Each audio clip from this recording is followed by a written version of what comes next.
não podem ser essa elegância toda, uma elegância da burguesia. Queria só entender, o senhor acha que a gente já está naquele momento em que se discutir impeachment é cabível ou o senhor acha que seria golpismo, como o senhor classificou o da Dilma? Tem semelhanças e diferenças entre os dois governos e os dois momentos. Eu queria que o senhor situasse, a seu ver, em que momento a gente está.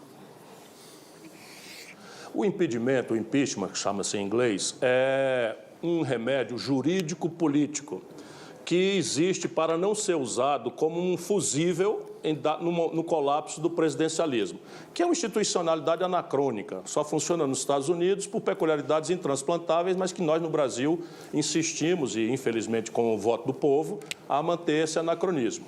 Porque a grande questão é, você tem um órgão que tem um monopólio da vontade institucional do país e o outro é encarregado da saúde da economia, da saúde do serviço público, que não tem influência nenhuma no molde institucional que condiciona a segunda. Então, isso é uma lógica de impasse eterno. Quando o PT quis fazer o impeachment do Fernando Henrique, eu falei isso, fiquei contra, porque remédio para governo ruim não é impeachment. Depois, quando fizeram o impeachment da Dilma, eu fiquei contra porque o fato jurídico da Dilma simplesmente foi uma fraude, uma jogada, uma interpretação de contabilidade, que eu não estou apoiando, eu não tenho um dia de déficit na minha vida, mas que todos os governantes fizeram com assentimento formal do Tribunal de Contas da União. Portanto, a base jurídica não tinha. A Dilma se desconstituiu politicamente porque é um governo desastrado. Produziu a pior crise econômica da história do Brasil e não tinha capacidade nem treinamento, porque foi posta ali, com a sua decência, ela é uma pessoa honrada, para o Lula continuar mandando. Essa é a grande tragédia do Brasil, a gente mandar estagiário para a presidência da República, porque o Brasil não tem um projeto.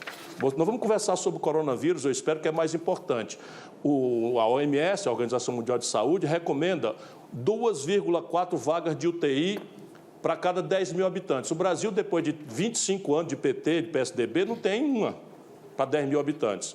Então, daqui a pouco, se Deus quiser, a gente pode tentar prevenir com isolamento social. Por isso que essa tragédia do Bolsonaro é muito grave. A gente pode não ter um pico, mas se acontecer um pico que deve começar daqui 2 semanas, vai colapsar a rede de saúde do Brasil.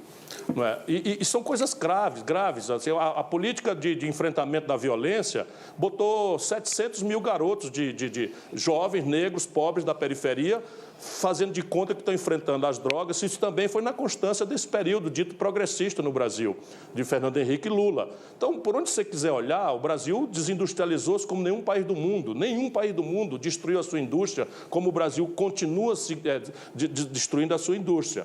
Então, repare, se a gente não tiver clareza de que impeachment não é um remédio para governo ruim, agora, vamos lá, o Bolsonaro está extrapolando.